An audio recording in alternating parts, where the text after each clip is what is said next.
তোমরা সবাই কেমন আছো বন্ধুরা?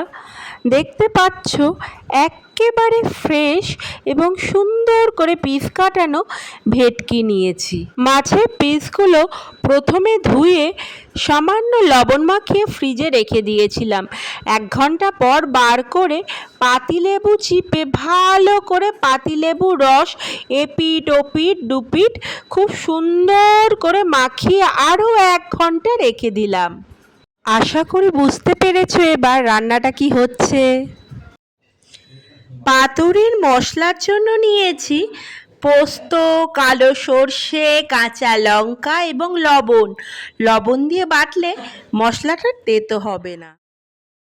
পাতুরি রান্নাটা কাঁচা মাছে হয়তো, আর খুব বড় সাইজের মাছ, তাই আমি লেবু দিয়ে খানিকটা সময় মাখিয়ে রাখলাম। আপনারা ভিনেগারও ইউজ করতে পারেন, তবে লেবুটা হার্বাল তো তাই ওটাই ব্যবহার করেছি আমি। এবার দেখুন সর্ষে, পোস্ত, কাঁচা লঙ্কা এবং সর্ষের তেল মাখিয়ে মাছটাকে প্রায় 7-8 ঘন্টা ম্যারিনেশনে রাখবো। এইভাবে ম্যারিনেটেড মাছগুলো আমি ফ্রিজে প্রায় 5-6 ঘন্টা রেখেছিলাম। তারপর সন্ধ্যার পর ফ্রিজ থেকে বার করলাম এবং বাকি রেসিপিটা করে রাত্রে গরম গরম ভাতের সাথে পরিবেশন করলাম। কয়েকটি ফ্রেশ কলা পাতাকে সকালেই স্কোয়ার করে কেটে রেখে দিয়েছিলাম। এবার সন্ধ্যার পর একটি ইলেকট্রিক কেটলিতে ফুটন্ত গরম জল করলাম। ওই ফুটন্ত গরম জল একটি থালার মধ্যে ঢেলে পাতাগুলো ধীরে ধীরে দিয়ে ওপর দিয়ে আবার গরম জল দিলাম। আধ ঘন্টা থেকে 40 মিনিটের মধ্যেই পাতাগুলো নরম হয়ে যাবে। এবার এক একটি পাতা নিয়ে তার মধ্যে দেখুন একটি করে মাছ, সামান্য গ্রেভি এবং একটি করে কাঁচা লঙ্কা দিলাম এবং ধীরে ধীরে মুড়ে ফেললাম। গরম জলে কলা পাতাটা দেওয়ার জন্য কলা পাতাটা খুব সুন্দর ফোল্ড হচ্ছিল।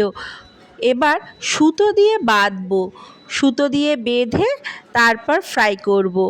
মাছের দলগুলো তো বড়, তাই টুথপিক ইউজ করলাম না, সুতো দিয়েই বাঁধলাম। আপনাদের দেখে মনে হচ্ছে রান্নাটা খুব খাটনির, তবে সেরকম কিছু ব্যাপার নয়। ধীরে ধীরে ধৈর্য ধরে এই কটা পাতুরিকে মুড়ে ফেললেই তারপর শুধু তেলে ফ্রাই করা। দেখুন সব কটা খুব সুন্দর করে সুতো দিয়ে বেঁধে ফেললাম। এবার খাঁটি সর্ষের তেলে ভাজার পালা। প্রায় উত্তপ্ত সরিষার তেলের মধ্যে পাতুরি ছাড়লাম। দেখতে পাচ্ছেন দুপিটি ভাজা হয়ে গিয়েছে, এবার তুলে নেব।